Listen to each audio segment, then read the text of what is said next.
Welcome back to the show. Today we have Joy Randall. She's the CEO at Citizen Investor. Joy, welcome back to the show. Awesome. Thank you for having me. Yeah, I'm excited to have you back on the show. You did the radio version, I don't know, a couple of months ago, and I thought, what you're doing with Citizen Investor is actually really cool and innovative and kind of giving back to the community. So I thought, you know what, let's do this again, kind of dive a little bit deeper into that. But maybe before we kind of get into that, let's get to know you a little bit better and start off with where you grew up. I'm originally from Atlanta, Georgia. So I'm one of those Georgia girls. I was born and raised there. After growing up, I went to school there at UGA, and then I also went to Emory University through the CIO Academy there as well. I've lived and worked kind of all over the world. So, after that, I've done Europe and different places in the US. I've had companies going through that. I've had companies kind of all over the US and opened offices, Europe, Asia. Asia is very interesting from that perspective. A big cultural change from someone growing up in Georgia for sure. Sure. Well, and you've also had a bunch of startups. You've sold a bunch of startups. So do you maybe want to because you have like an incredibly long resume. And so do you kind of want to maybe just sum up for the people that don't know who you are, exactly kind of the types of companies you've been involved with, and you've kind of had exits and kind of, been CEO at some other companies as well? Sure. So everything, well, I've had some other ventures outside of tech. Okay. But you learn what you're not good at, right? I had partners in those ventures, and I've just learned over time, like, yeah, I'm not doing that if it's not associated with tech. Sure. But net, of the companies we've had, 11 have been acquired. Wow. Two massive failures. Raised about $350 million in venture capital during that time period. Took two of them public. Everything's been in the software space primarily. Some hardware. We had some companies where hardware was a required component to it. So I was a part of Cheyenne Software, which we took public, and then was acquired by CA for $1.5 billion. Wow, that's incredible. I did CA. Yeah, I did CA for a while. I ran biz dev for their eTrust division when we started that division and launched it. I left to go back to the startup world, which is what I really do love, is actually building and growing companies. And had the first e-provisioning company that was on the market. So identity and access management is what that is called today. And then I've worked a lot in cybersecurity. So a lot of cybersecurity companies and a lot in the mobile space. So our last company that was sold to a big company was a company called Velocity that we built here in Florida. And that was acquired by Akamai Technologies. Interesting. So another, $2 billion company that bought us, right, from that perspective. So it's been a lot of back and forth, but the other thing I've done throughout the time, like for the last probably 10 years, in addition to having my companies, I've also mentored a lot of startups. So I've worked with startups here and startups elsewhere. Like I'm working with a couple out in California, a couple in Colorado right now, two up in Atlanta. And I counted up one day. I started kind of going through the list, and somebody asked me like how many. And it was just over, I think, if we looked at coaching and working through about 800. So Wow. but it's fun. I mean, I love that. I love to see other people, I don't know, like have an idea, turn into reality, and just kind of go for there. Because I think it's such a rewarding thing for them to do that. And it's awesome to be able to help somebody along the way. Yeah, and I think too, like you've kind of been through almost every kind of possible good and bad situation, right? From kind of just being acquired to shutting something down to like and so you can provide so much valuable information to these people, right? And especially when they're younger and they haven't been through some of this stuff, or even people that have been through it maybe a couple of times, but if they've never taken something public, well, you've done that before. So, Right. and it's always nice to give back, right? It's awesome. And I mean, I've also had the opportunity to work with VCs, right, on helping them with mergers and acquisitions. So being able to, because I bought a bunch of companies as well. So on the other side, right, when I was working for companies like CA, I was on the acquiring side too. And so I'm able to help a lot in those situations with due diligence and stuff, which is a lot of fun too. It's interesting. I think the thing out of all of that in the end, when you sell your company, and I learned this the first time is always the hardest. It's not yours anymore. Fair. And so you're now inside of this other big entity and they get to make the decisions. So the thing that you've worked so hard to grow through all of this, and I think if you grow for a long time, it's even more painful because there's so much more of you personally invested in it. And you see them making decisions that you know are the wrong decisions and you have zero control over that, right? Interesting. You can, tell them what you think and they'll tell you they don't care because they're $1 billion company. And then after you do it once, you kind of like the next time and the time after that, you're kind of like, okay, it's not mine. As soon as you sign that paper, right, it's no longer mine. And I have to just, mentally move on from that. And it gets easier over time. But but I think that's the hardest part because people become entrepreneurs because it's something they love. Sure. No, that makes a lot of sense. So how did you get involved with Citizen Investor and become CEO? Because you're technically a CEO of another company as well. Yes. So Jordan and Tony, who were the two primary co-founders, I've known them for a long time. And when they launched this company, I was like, oh, that's a really cool idea.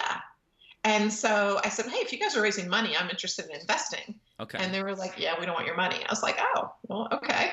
That's kind of it. Well, they didn't give equity, which I applaud them for, right? Okay. They're like, we're going to kind of do this our way. So they took $150,000 in funding from one single person, right? And that was their capital other than the money that they kind of put in themselves. The two of them met working on a campaign, is how they met each other for someone running for Congress. And Tony had this idea. He did volunteer work with the city council, and he kept seeing all these projects that were approved, but there was no money.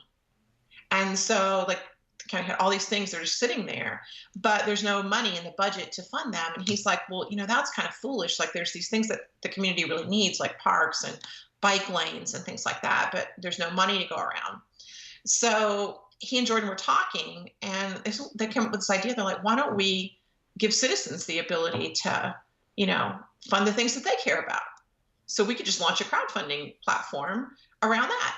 And, they kind of bounced the idea off a couple of guys, met Eric, who actually wrote the platform, had hired him to write the platform. And so Eric is also one of the founders up in Washington, D.C., and they launched the platform. It's free. So they made it free for citizens. It's evolved over time, but to me, the idea is pretty cool. They went back and forth for a period of time, and then about a year ago, I guess a little over a year ago, Tony approached me and he goes, now we're kind of at a point where we really need somebody to help us kind of move this forward. Sure. Would you come join us?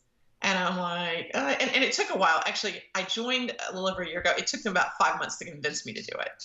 Interesting. So what made you finally say, all right, I'll do it? I'd given them some ideas when they were going through some challenges, and they put those in place, and they seemed to work, but didn't really kind of get them to the end. And, Tony and Jordan had other things going on in their lives too. Both of them have, new kids, right? So Sure. Yep. they really kind of needed somebody to step in. They're both millennials, by the way. So both the other co-founders are millennials. And so, Tony he kind of reminded me of why I originally thought it was a great idea in the beginning. And I was like, all right, let's see if we can make this thing like really grow. Sure. And so I agreed and, kind of jumped in from there. So we've changed some things. We built some things out on the platform that weren't there before, kind of made some edits to the back end, and we've added some other things that we're doing to the platform, as well as what the future direction of the platform is going to be. Okay, very cool. So you kind of covered exactly what it is, but let's dive a little bit deeper for people that don't understand kind of exactly what it is. So how does it kind of work if I have something I want in my community? I think like when we talked before, like a dog park, or you had some really interesting kind of ideas and things that people have gotten funded through the platform. So do you want to cover a few of those? Yeah, sure. So, there's been a wide variety of things. So everything from one I thought was really cool was kids in high school up in Oregon. The bike racks, they have bike racks. And Oregon's a big biking town. People who don't know, like people ride bikes everywhere there. And the bike racks were really old and dilapidated, and they were destroying the bikes. Like they would bend the spokes on bike tire, bike wheels when you put them in and stuff like that. So kids were like, we want something different. So they said, well, we'll just raise the money, right? So they came back to like, hey, our city council will approve this. Our school system will do it. Well, can we fund on your platform? I'm like, yeah, sure. So they literally raised all the money in 3 days. It was Wow. pretty hilarious. It's like the fastest thing ever. That's And awesome. then they were like, oh, it worked out so well. We should put more bike racks, on the campus because we don't really have enough. So they went out and raised that. So the bike racks was pretty cool. And they did 3 different projects like that. And actually, all new stuff on campus, which I thought was pretty cool. And they raised the money really, really fast because teenagers, they'll ask anybody, right? They don't care. Sure. Yeah. So and they did a really good thing. Like they were out on the streets, not just in the school, right? They weren't just asking mom and dad. They were literally out on the streets, like singing and dancing and kind of That's explaining. awesome though. So it was cool. Their video is really awesome that they put together. And then we've had go kind of the other extreme. We had kids who fixed their park in Rhode Island in a city that was bankrupt and had the youngest mayor in the U.S. Okay. 25 years old. Wow. And they went to the mayor because the teacher said, she goes, if you could tell the mayor something he could do for you, what would it be for these 5th grade students? And they're like, clean up the park because we only have one park in town. And what I thought was kind of cool about that was not only did he answer the kids' letter that 5th graders wrote in, but the kids got involved. They went and cleaned up the park with their parents. And the mayor, went to a local artist. And the problem was these trash cans kept filling up and they would blow over, right? And because they're made out of plastic or like a metal drum. And so the trash would go, it's kind of windy in Rhode Island, so the trash would go all over the park. So they made these super heavy trash cans, and they're kind of pieces of art. And you got a local artist to do this. That's cool. So not only did they raise the money locally, did the kids get involved and the city get involved, but you actually supported another local business person as a part of that. So it kind of to me, I think that story is really cool because it kind of comes full circle with what they did. And then we've had programs that have been funded for like arts programs. We've had curriculums that have been funded. How about masks for dogs and cats for firemen? No, So interesting. oxygen mask, literally, I never even thought that was a thing. Trust Yeah. me. Yeah. Okay. So They make interesting. special little oxygen masks when animals are caught in a fire for them that kind of fit over their little heads. And I was like, okay, so they needed them in this particular community and they raised money for that. We've got some right now where it looks like they're going to be raising money for like body cameras for police officers, Oh, right? interesting. Which, if you've paid any attention to things going on in our country, Yep. there's a lot of weird stuff along with that, which I think is kind of cool because it does 2 things, right? In this case, it will help protect citizens from something bad that could happen to them, maybe if there's a rogue police officer out there, but it also protects the police officer because there's an Totally. actual recording of everything that occurred in that process. So to me, that's awesome because it benefits both sides of the community, right? It's not a partisan issue. It's a real issue that faces people.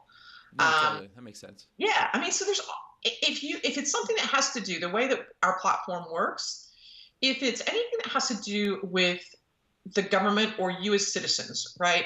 So not just any nonprofit, but there's some governmental involvement or a government agency. So it could be a public-private partnership, like a lot of economic development organizations and things like that are public-private partnerships. We kind of validate the email address to ensure that, that's the entity or it's a .gov email, kind of thing. And we decided to do that for a really specific reason. There's other places like, GoFundMe and things like that where you can raise money for other nonprofits and that's fine. Those are great platforms. We chose to have the governmental piece in there because all of those organizations are completely transparent. Okay. They're required by law, both in the U.S. as well as outside the U.S., because we have other countries that are using the platform now too, That's great. to have that level of transparency. So this way, anyone who makes an investment can actually go back and look and see exactly where their money went. There's no question Oh, very cool. about how the funds were applied. So that was one of our reasons for doing that, and that's actually where the name came from, Citizen Investor. So it's a citizen investing in their own community. No, I think that's really great, and kind of why I wanted to have you on the show again, because I think there's so many things that people in their own community would love to change, but they have no idea where to start. And to be fair, a lot of us are busy, right? Like you want to do something, but you just like don't have the time, and you can't really go canvass the neighborhoods or whatever to say like, you know what, like we really need this. But with a platform like what you guys are providing, it's the effort level on like my part to start something is so much smaller. Well, yeah, it's kind of cool. So one of the things that evolved out of the platform was we just had projects originally, and if you look at the site today, you'll see there's also a section called ideas. So if you have an idea, and maybe you don't know exactly how many people would support it, right? It's your idea. So we had a guy the other day who called in. He's like, I've been driving by. There's this vacant lot in my neighborhood. We Okay. really need a community garden in our neighborhood. We don't have one. It's owned by the city. What do I do? And I'm like, well, why don't you find out if there's enough of your neighbors who would support it if it were there, or people in the area. And I said, you can post it as a project or an idea on our platform. And then, you can either put up a sign or put an ad on Craigslist or however you want to go about doing it, right? To solicit feedback. It's like, hey, here's the link. If you're interested in this idea, go like the idea and tell me that you would be a part of it, right? I said from there, then if you've got 100 citizens, right, who go, or 50 citizens, right, who go like, yeah, we would support this. Now go approach the city council person, right, Sure. and say, hey, there's a vacant lot, it's sitting there. We would like to take it and do this. If we raise the money, would the city support us? Sure. And he's like, oh, that's a really great idea. So now people can bring their ideas out there, and then they get through social media or really like walking door to door or their HOA or whatever, they can go and solicit feedback to see if other people will support it.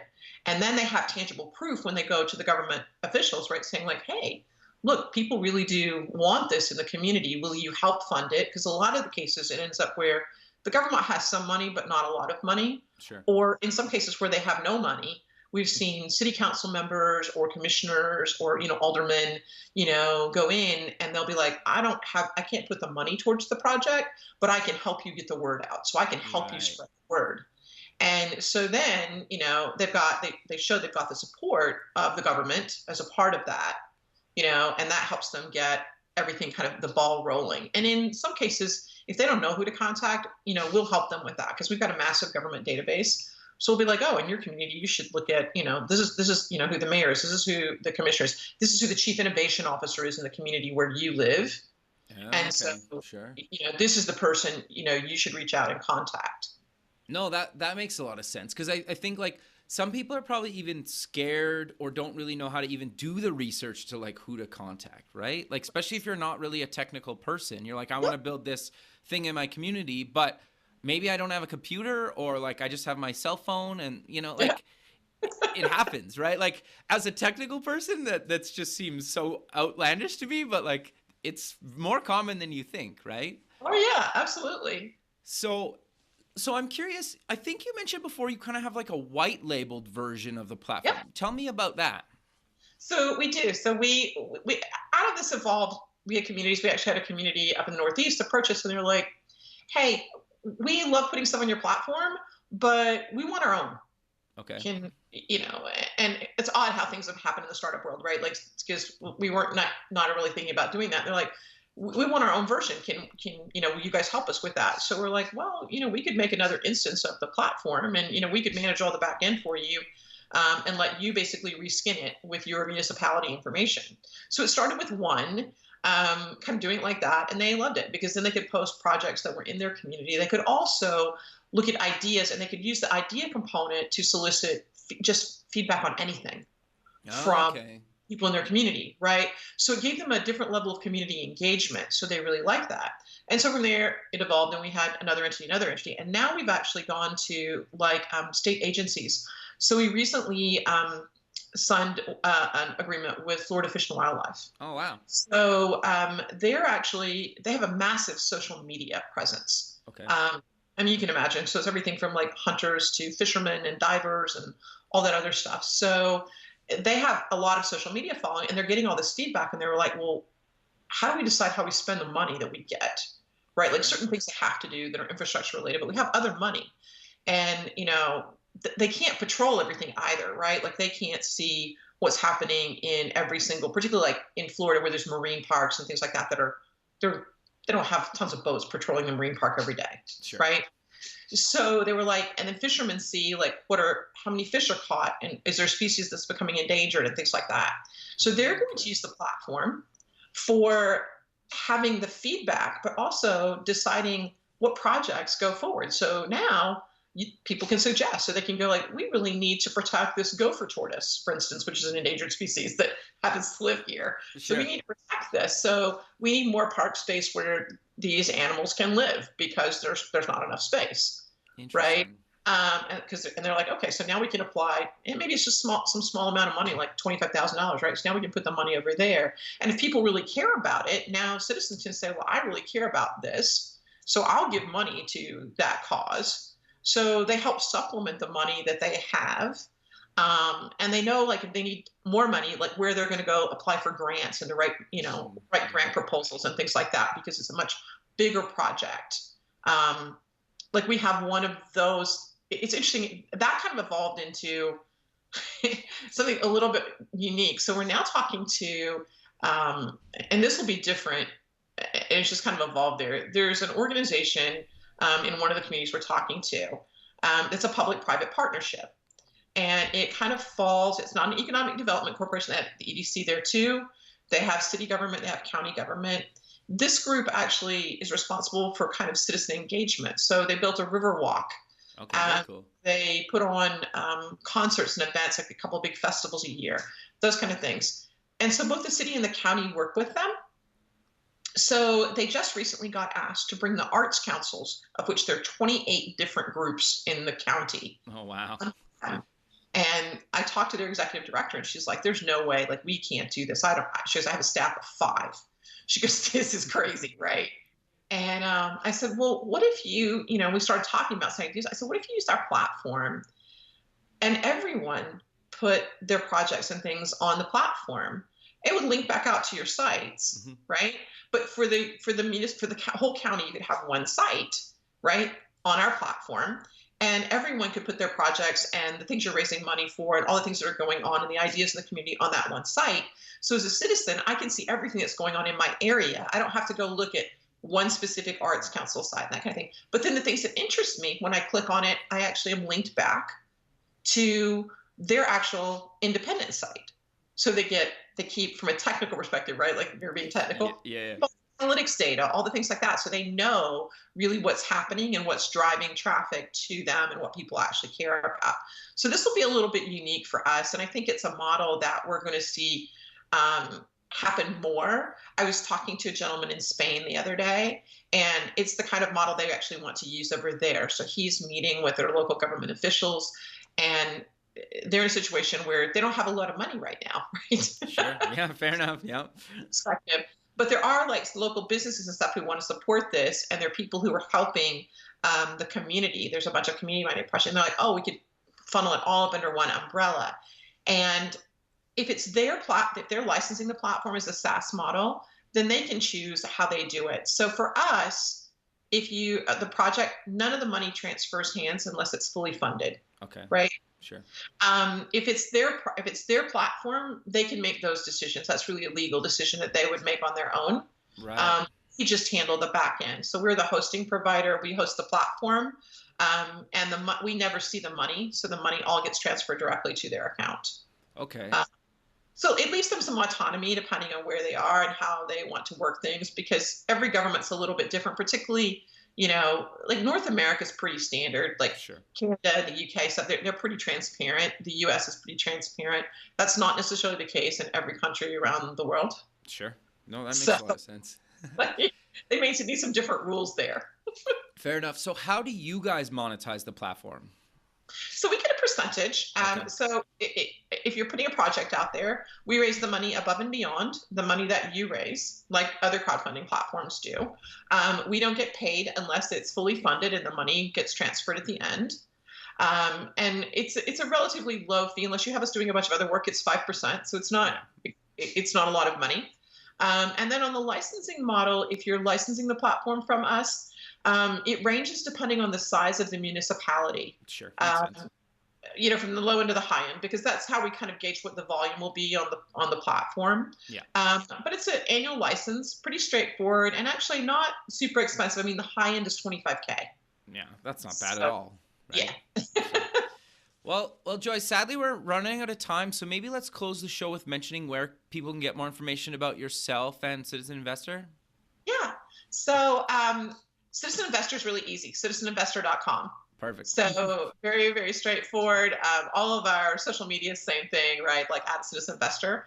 For me personally, it's joy_Randles is my Twitter handle. Okay. And you can find me on LinkedIn. So it's LinkedIn, Joy Randles. I'm the only one who's out there. So pretty easy to locate me.